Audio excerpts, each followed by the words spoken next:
Hi everyone, my name is Keith Monshine. I am a member of the Snyder Fire Department, and I will be cooking my chili for the second annual Battle of the Badges chili cook-off between predominantly Amherst, New York Fire Departments and Amherst, New York Police Department.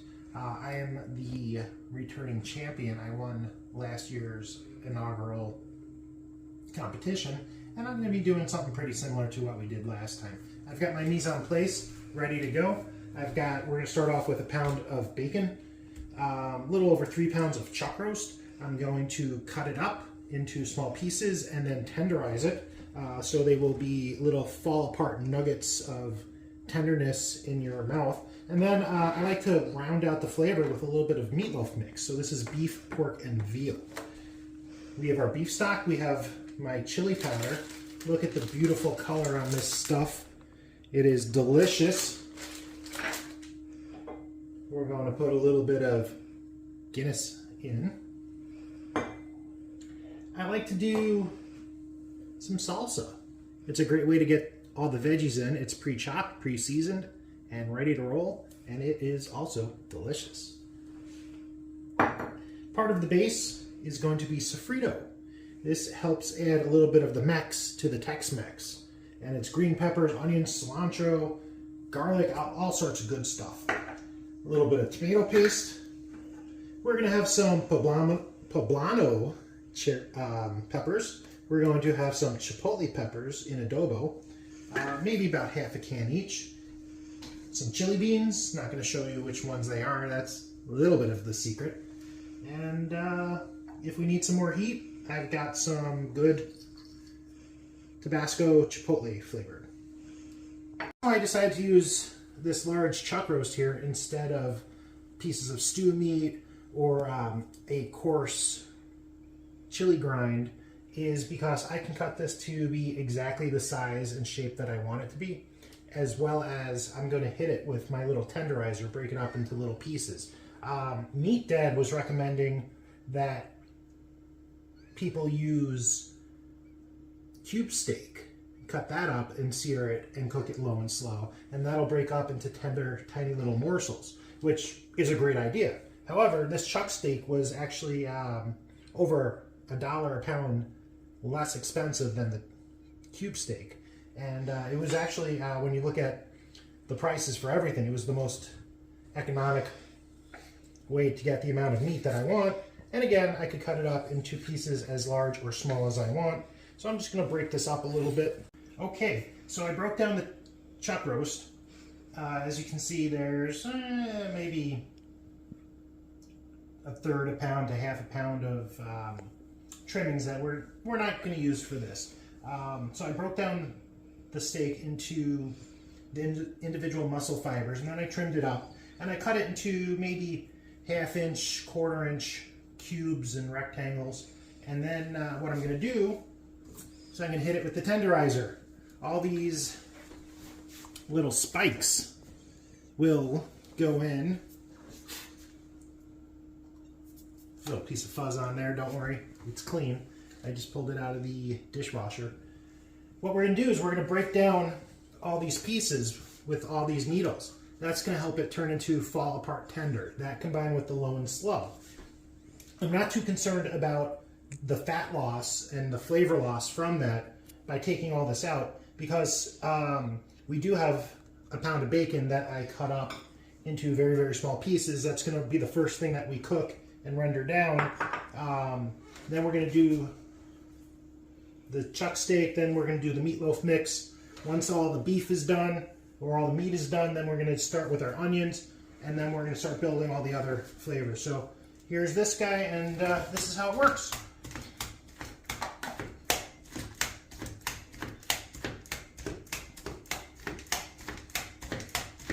And we just got to break it down. Just a little bit will do you. I actually don't want to break this down too much. I want some texture when people are having the chili tomorrow. So as you can see, the bacon's starting to brown up quite nicely. And again, we're not trying to get it to be cooked all the way through. We just want some golden brown and delicious on the outside, and then we'll cook it all the way through overnight. So I'm just going to Move my bacon into the crock pot.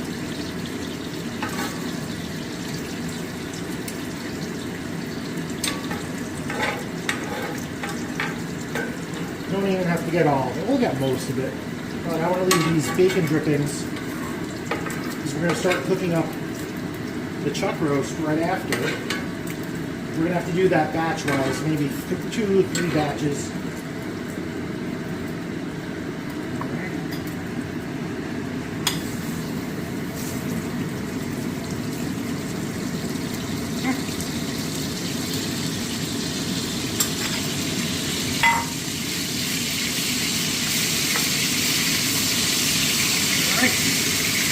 Once this is browned on the outside, then what we're going to do is we're going to do the next batch.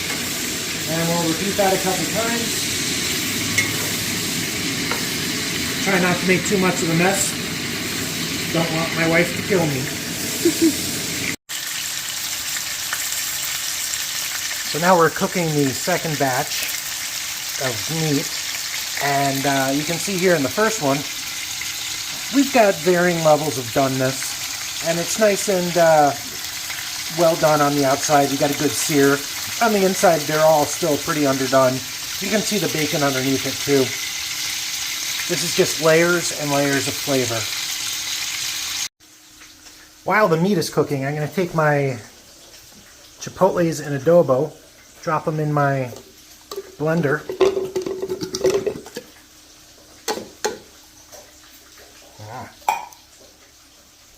And then we're going to take our poblanos, liquid and all, drop them in too.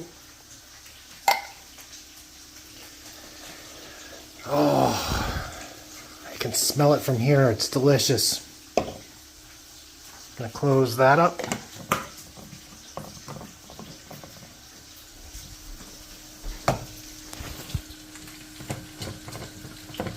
See if I can close this one-handed. Alright. Well, a little more. Flip it over. There we go.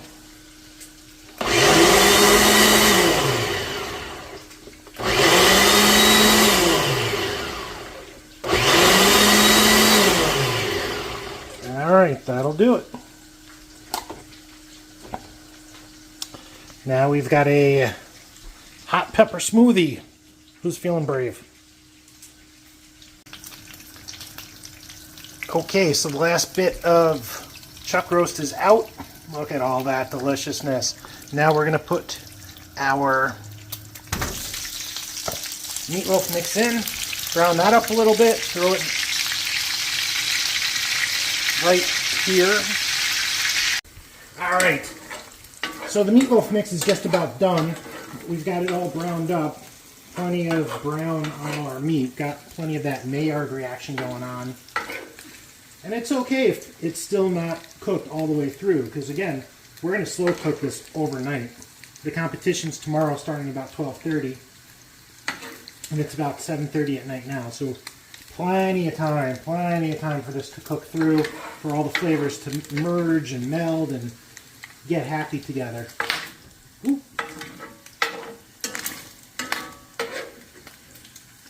A little bit of a pop there.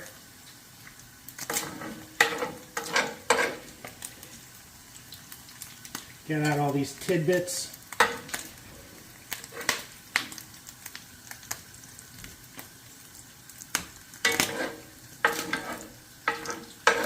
Now, that's what happens when you get the moisture from the meat into the rendered out fat. So we got to move quickly. Next thing I'm going to do, throw my red onions in all the meat drippings. That way they pick up lots of flavor. And I'm not super concerned at this point about things being a little bit too fatty. Tomorrow, before we leave for the competition, I'm going to gently take some of the fat off the top layers of this. And there's another trick that I'm going to do that I learned from Alton Brown, and I'd be happy to teach you guys. Alright, while the onions are sweating down, everybody else is going in the pool. Start off with 2 cans of beans. I generally prefer my chili without beans, but I know lots of people do like the beans, so I put in just a little bit. I think these 2 cans are just the right amount. Next thing, this is just a little bit of beef broth I poured into the cans for the chilies because I want every last ounce of flavor I can get. See, now they're much more clean.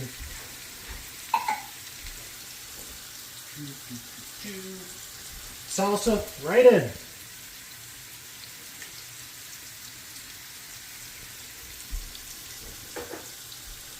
The rest of the beef, I'm going to pour some in the salsa.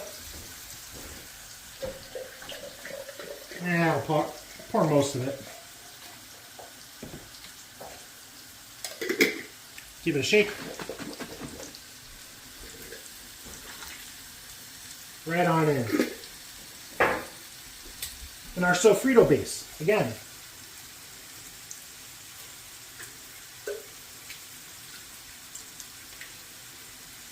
Everybody in the pool.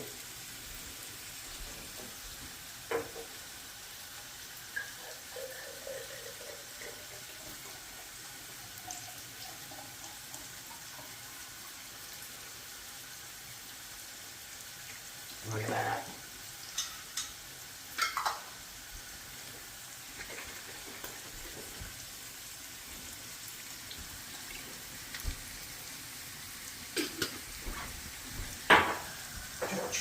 Last thing we're gonna do, this is the chili mixture I made. Again, this is half chipotle in adobo, half poblanos. Smells amazing. And we're just going to, that's about half. Can always add more later. Much more difficult to take it out. Onions are about halfway through. Garlic. Lots of garlic. Garlic is good. Alright, we're going to let this cook down a little bit.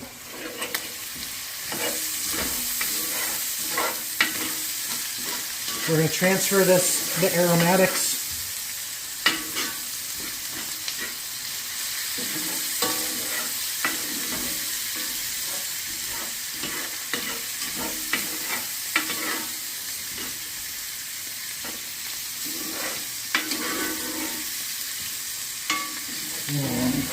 My house smells amazing.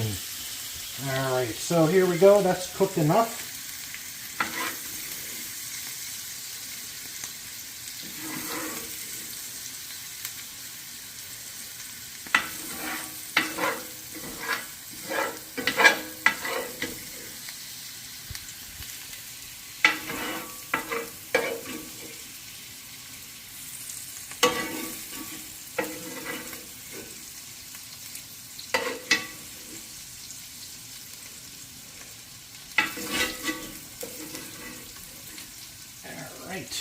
That's about what we're going to get scooped out.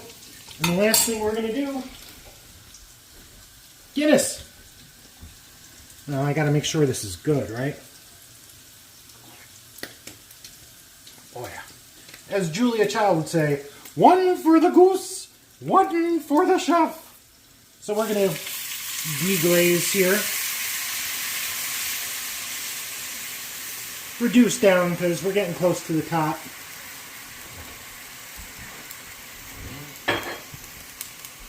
It's a good place to put in our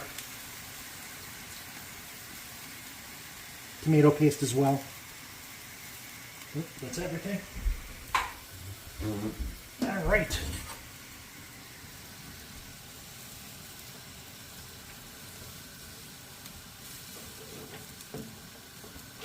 Yes, I put acid in cast iron.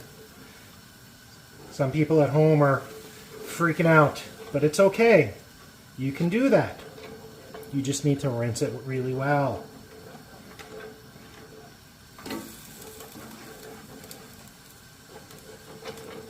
And there we go. That's the last of the base for the sauce.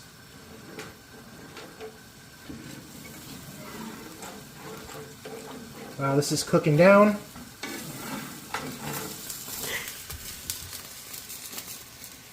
You right, hon? Yeah. My cameraman got singed.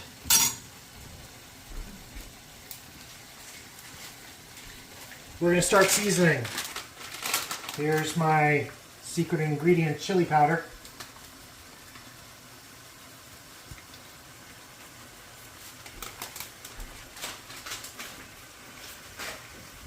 And here's my other secret ingredient seasoning flavor. That should be good for now. We're going to let this go overnight. We are going to check our seasoning in the morning. Notice there's no salt yet. There's pepper in the seasonings. There's pepper in some of the ingredients. But I haven't added any salt. And to be perfectly honest, I'm not going to add much salt. Just a little bit of finishing towards the end tomorrow morning. This is almost ready to go. Take it outside, put it in the smoker, or just put it right into the crock pot. Here, we'll turn that off. Okay, so it's the next morning, and this smells delicious. But you see all this fat up on top? First thing we're going to do is we're going to skim off as much as we can. Then we're going to use the old ladle full of ice trick. And then the last trick is something I learned from Alton Brown. I'm going to take some Tostitos, I'm going to run them through my food processor, and then I'm going to put them into the chili. And the whole reason why we're doing that is it helps absorb up some of the fat while retaining the flavor. So you don't get any of the greasiness, but you get all the flavor. The other bit is it helps with the texture. Helps give a nice mouthfeel. So let's defat some of our chili here. Okay, so we cleaned it up pretty nicely. There's still a layer of liquid on top, but you can see even though it's kind of fatty, it's still a lot less greasy than before. So it's a lot more broth and a lot less fat. And when we start mixing things up, see, we have all these wonderful different size shapes and pieces, and they're all different consistencies. There's not too much beans, but it's a little liquidy. And if you remember, we haven't put in any salt yet. So a nice trick I learned from Alton Brown that I was mentioning earlier is I took some Tostitos, and you could either run them through your food processor, or like I did, I put them in a Ziploc bag and just pounded the bejesus out of it with a tenderizer. And all I'm going to do is shake them in. Yes, you know what? We'll go with the whole thing. Because I love you. Mix it up. And this is going to help not quite form a roux, because, you know, we're not frying it in butter and throwing it in. And it's not like a corn starch slurry, but it does act like a thickener. And it adds flavor. Especially the salt. You can see already that it's starting to make a bit of a difference. After this cooks down for a little bit, it'll turn into a nice, thick, rich, unctuous stew. At that point, I'm going to double check my seasonings, and it'll be ready to serve. So thank you for watching my video, And I hope you enjoyed some of the chili.